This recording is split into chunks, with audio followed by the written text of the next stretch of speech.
If you have over $200,000 sitting stagnant in your bank, retirement account, or home equity, then you're literally losing money.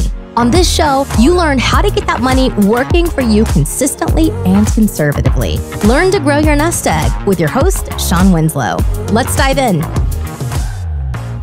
What's going on, everyone? I'm Shawn Winslow, and this is the Multifamily Money Podcast. Welcome back, everyone, to another Finance Friday episode where we talk all things money, how to get that money working for you, how to put it to work, and just the tips and tricks that a lot of people use to not only make money, but to make it work for you.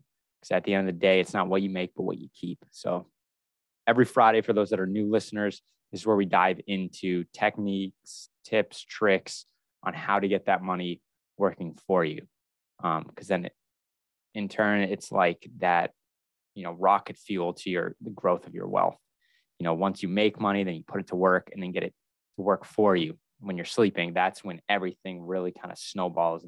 Personally, that's how I've seen my wealth snowball and how it's just taken off over the last few years. And it's using these types of tips and tricks. So today's episode is titled Buy, Borrow, Die. And it's just as simple as that. It was coined by a professor back in, I believe, the 60s or 70s. His name's Ed McCaffrey, University of Southern California. He's a law professor, and this is what he did. He studied on, how the ultra wealthy live, how they take advantage of the tax law. And so what they do is they simply buy, borrow, and die. So think of Steve Jobs, for instance. This comes to mind when I think about this. I think he was one of the first ones, or at least one of the first ones who made it, well known and popular when he took a $1 salary. And everyone thought, oh, that's like so nice of him. He's like already made all this other money. He's only taking $1, to give more back to the company. Maybe that had a part of it, right? It might have been part of it, but the main reason is because if you look at our tax code, you get, especially today, it was different back then, but today you're getting taxed at 37+%, right? For your salary. So for someone like him, he'd be adequately, he'd be making millions of dollars per year take home pay, right? 37%. So, he'd take $1 and get, not really tax much on that at all, right? And because what the ultra wealthy do is they borrow on the assets they have. So for instance, Steve Jobs, he took a lot of Apple stock. So he had, hundreds of millions, if not more. I can't remember what his net worth was at the time. If not billions, probably billions worth of assets. And so he could borrow on that. And those assets he owned, the bank or the lender would use that as collateral. So what they do is, they have a business or successful career. They've been able to invest in assets and they grow a portfolio, and then they borrow off of that portfolio. So they take X amount of dollars against that portfolio, and the lender then collateralizes that underlying asset or assets. And then they die. So we'll break it down step by step. So first, obviously buy. So you're going to buy things like real estate, like what I do, stocks. You could even be, art, whatever it happens to be. But the two probably popular ones are real estate and stocks, and you can have a combination of the two as well.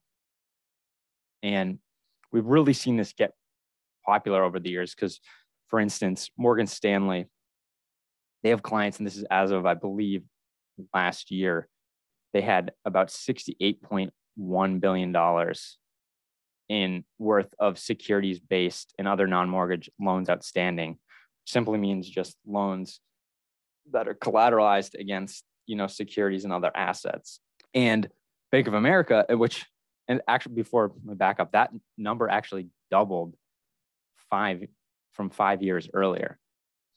And then Bank of America said they are at $62.4 billion.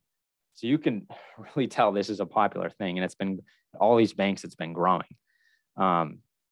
So what you do, buy, so you're buying assets, right? Maybe stocks, real estate, maybe you had a successful business, you own equity in that. You've also, made personal investments in stocks and real estate. And let's say you get a net worth of your assets of $10 million. So they're worth $10 million. And say you want to take $1 million out to fund your lifestyle, just to pay for your life, right? You're not taking a big salary anymore, so you need money to live. And maybe it's above what some of your assets are spitting off cash flow, so you want to take $1 million out. Well, you have essentially two choices you can make, right? Two scenarios. One, you could sell the assets to then yield $1 million. Well, you're going to be taxed if you do that, right? And if they're all long-term, holds, long-term capital gain is essentially 20%. At a certain threshold, right? It goes from 15 to 20. So, but let's just call it 20. And so you'd have to sell 1.25 million to then net 1 million. So you sell 1.25 million, pay taxes, and you get $1 million. Now, let's say your portfolio on average makes 8% per year return, right? Over the long term. That's what it's made. Pretty conservative, right? It's pretty easy to accomplish that with a nice diversified portfolio. So now you're only making 8% on 8.75 million because you had to sell that 1.25. Now, the second scenario is what you could do is then you could borrow against that $10 million in assets. So then you borrow 1 million. Now I did a little research and it seems like at the $1 million plus borrow rate at some of these larger banks, you can get around 4%. Now I'm sure if you called them up, because they all say, call if you're looking to borrow at 1 million or greater on these margin account type loans. So I'm sure if you called them, you could definitely negotiate a lower price, especially if you had a very attractive balance sheet. They're definitely going to want to loan money to you, and they know you're going to be shopping them around. So I'm pretty positive you can get lower than 4%, but let's just call it 4%. So you borrow $1 million at 4%, right? And then some people argue, yeah, but you're taking on this debt. Now you're paying 4% interest. Shouldn't you just sell? Like, yeah, you got to pay taxes, but you don't have that debt and you're not paying interest on it. And wait, and to me, it's like, wait, you'll see behind the curtain why this really works. And obviously for those, there are people that are more conservative and don't like debt, but the point I would make, most people that are scared of taking that type of debt and risk are not going to be worth, 10, 100 million plus dollars, right? Because you're going to have to take a risk to get to that point.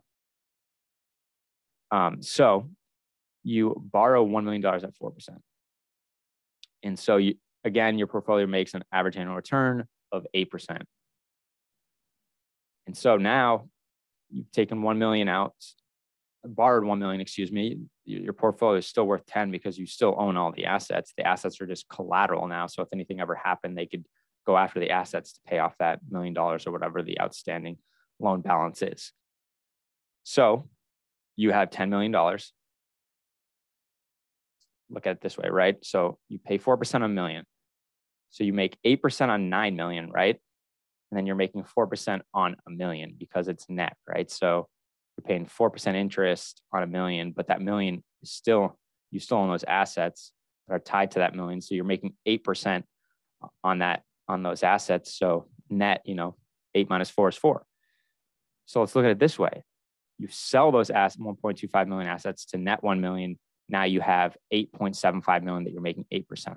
Or you borrow against the 10 million, you still have 10 million that you're making, 8% on, but then you're paying 4% on $1 million of the loan you're taking. So, you're making 8% on 9 million, 4% on 1 million.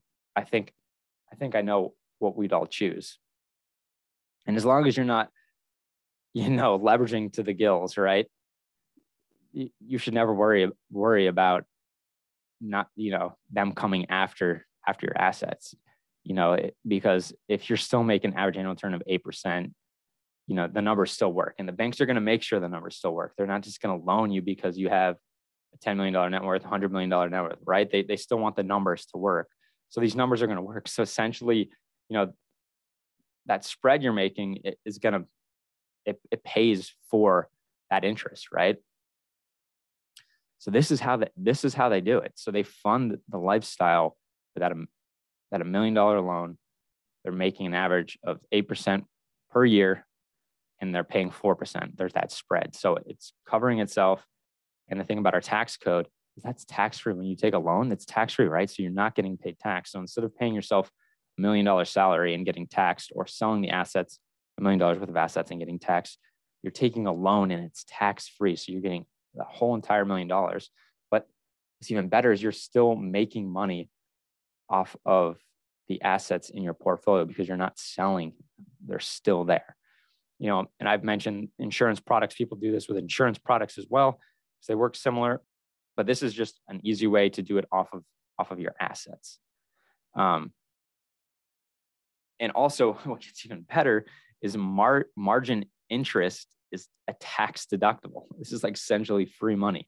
So not only are you pulling that $1 million out tax free and you're making a spread, so it's covering your interest payment, but you're also getting your tax deductible situation with your margin interest.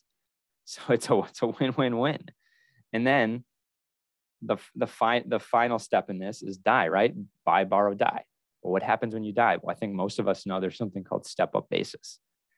And you can, and this is in real estate, stocks, any type of investment, right? So we talked about this before, where you buy real estate, maybe you sell 1031 and keep growing the portfolio, and eventually you die, and maybe it's worth $100 million. Well, when you first started, maybe, you only put in $1 million, $2 million to get started, let's say. And now it's worth $100 million. Well, that's a huge gain you'd have to pay, right? Well, if you die, it goes to your beneficiaries, to your children, they get something called a step up in basis, which is now their basis, cost basis. Like now their initial investment is not the $1 million or $2 million you put in, but it's what market value is today. And market value is 100 million, then they could go sell it, turn that day you passed away and sell it for 100 million, and they wouldn't have any tax. And this is the same thing. So when if this person would die and then pass on that debt and the assets, they could do two things. If they didn't want to have debt, then they could go sell some assets to pay off that debt, but they wouldn't be taxed on the gain in the assets because you have that step up basis, right? Or they could just keep it going, right? And that's what I think a lot of ultra wealthy families do, is they just keep it going because these assets are going to pay for that debt you're taking out, right?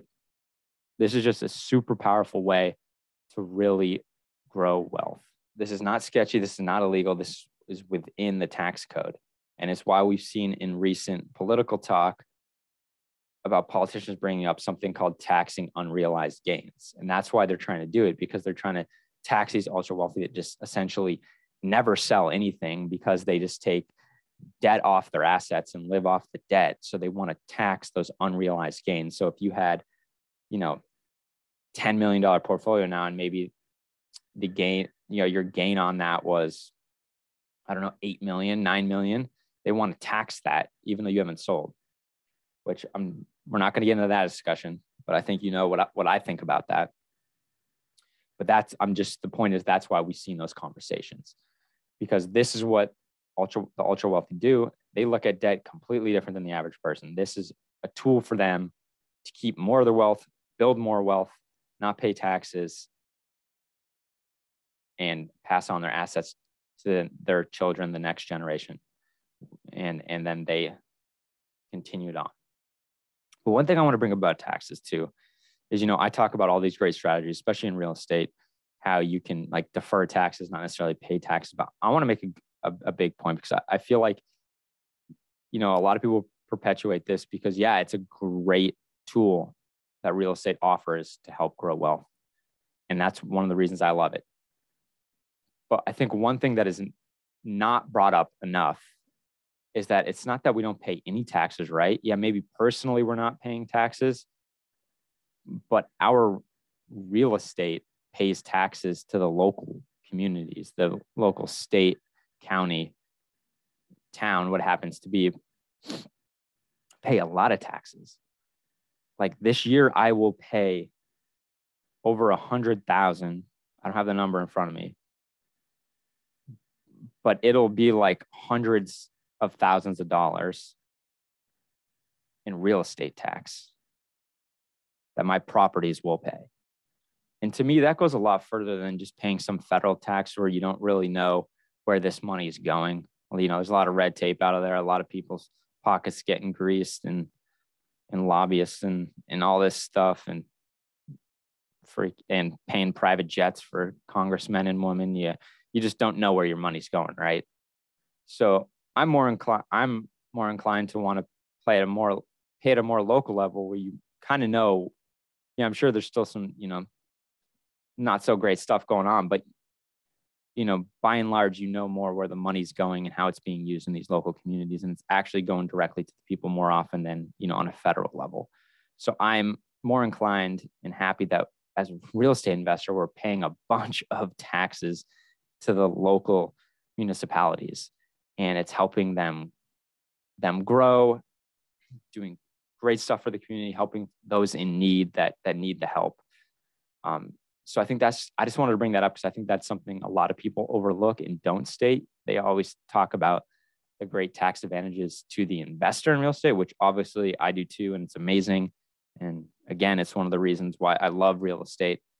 But it's just, I feel it's often overlooked about the actual real estate taxes we're paying, because that's generally the largest expense behind your mortgage expense, right? It's generally one of the largest, right?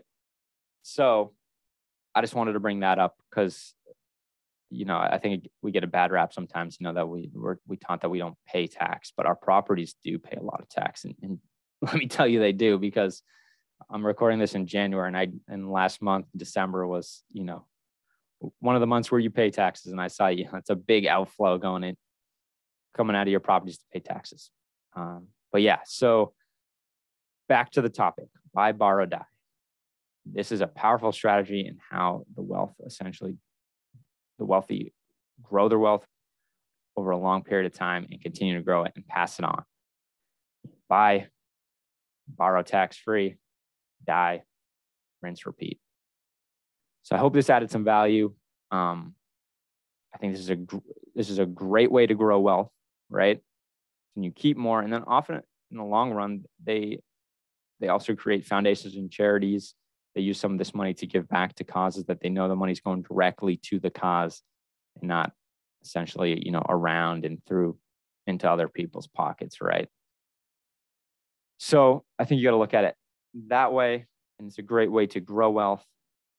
And I'd recommend taking advantage of this when you get to the point where you can. Obviously, never over leverage yourself. I wouldn't go more than 50% to your portfolio. I would even say less than that, but I know there's some people that are willing to take on more risk. That's kind of the margin you want to keep at, because there can be something called, a margin call where you go over a certain threshold. Usually I would say these banks are probably 70 to 80% LTV. So anytime, you dip into that, they would margin call, meaning you need to bring more money, more assets, because especially if you have a portfolio that's heavy in stocks, because those are way more, volatile. They fluctuate a lot more. They're priced daily, right? Whereas, real estate is not like that. You don't really price real estate until you transact on it. So you got to be careful of that if you have overweight in stocks, the volatility, and hence why you wouldn't want to over leverage when you have, primarily stock portfolio that's, backed by stocks. So keep that in mind. Whereas if you're real estate, which, I invest primarily in, it's not volatile in that way, obviously, because it's not as liquid, it's less risky in that sense. All right. Well, I hope this was a great episode. I hope you got a lot of value out of it. I recently saw, our ratings and reviews have taken a jump. So I appreciate all of you for taking the time to do that. We're actually just hit 50. It was my goal this year to hit 100. Now, the fact that we're already at 50, maybe I don't want to change that to be within the first 6 months of the year to be at 100. So for any of those who haven't left a rating review. I would really appreciate it if you took the time to go on to Apple Podcasts and do so. Helps with the algorithm. Helps us get us in front of more ears. And that would be great. And then if any other platform that you can leave, a like or subscribe or rating review, please do so. That always helps. And then again, just if anyone who also could get value from this, please share it with them. I'll be forever grateful for that. So thank you all for your time, and we'll catch you on the next one. Hey, this is Shawn Winslow. After being in the financial service industry for years and having candid conversations with good people just like you, I realized that so many of us are wanting an investment strategy that provides solid returns and consistent income without the bumps in the road. There's little known secret that your financial advisor doesn't want you to know. There is investment out there that is less volatile and the returns are stronger. Get more details by going to greenbriercg.com and clicking on the free e-report. And by the way, if this show has provided you any value, then feel free to leave an honest written review and of course share it with a friend who needs it. See you next week for another great show.